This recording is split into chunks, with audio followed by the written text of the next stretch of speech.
नमस्कार मंडळी. चला, आज आमचे जेवण वगैरे झालेले आहे. भांडे वगैरे घासले आम्ही दोघींनी आणि दळण वगैरे करायचं होतं आम्हाला. मग आम्ही गहू वगैरे सगळे काढले आणि साफ करायचे होते आम्हाला. गहू दळण आणायचं होतं ना, पीठ संपलं होतं तर मग आम्ही असं मस्त दळण घेतलं आणि अशा गप्पा मारत मारत दळण चालत होतं आमचं करणं. आणि घरातली सगळी कामे वगैरे सगळे आवरले होते ना. आज पूर्ण दिवस आमचा कामामध्येच गेलता दोघीचा. पाहुणे रावणे आले की मग सगळं दिवसभर कामं वगैरे चालतात. चहा वगैरे हे ते चालूच राहते घरात. आणि मग दळण वगैरे करावं म्हटलं आणि दळून आणा. चला, आमच्या अशा गप्पा करत करत करत आम्ही दळण मस्त करत होतो दोघीजणी. आणि 10-15 किलो दळण घेतलं होतं. त्याच्यात मला दळण करता करता झोप बी येत होती.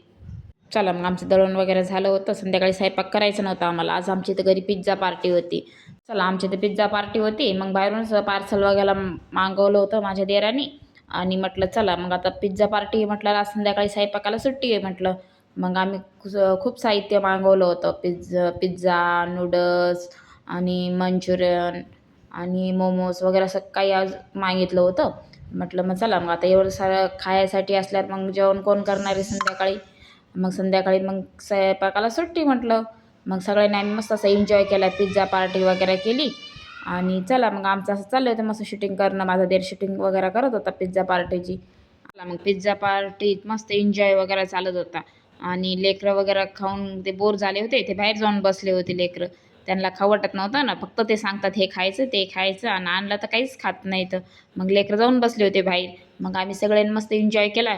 आणि मग चला, उद्या माझ्या नणंदबाईला जायचं होतं. मग सकाळी त्यांचं आवरायचं ते आमचा गॅस संपला. मग दोघा भावांनी गेले आणि गॅस घेऊन आले. आणि मग स्वयंपाक वगैरे झाला, जेवण वगैरे झाले. चला, मग आमच्या नणंदबाईला आज निघायचं होतं.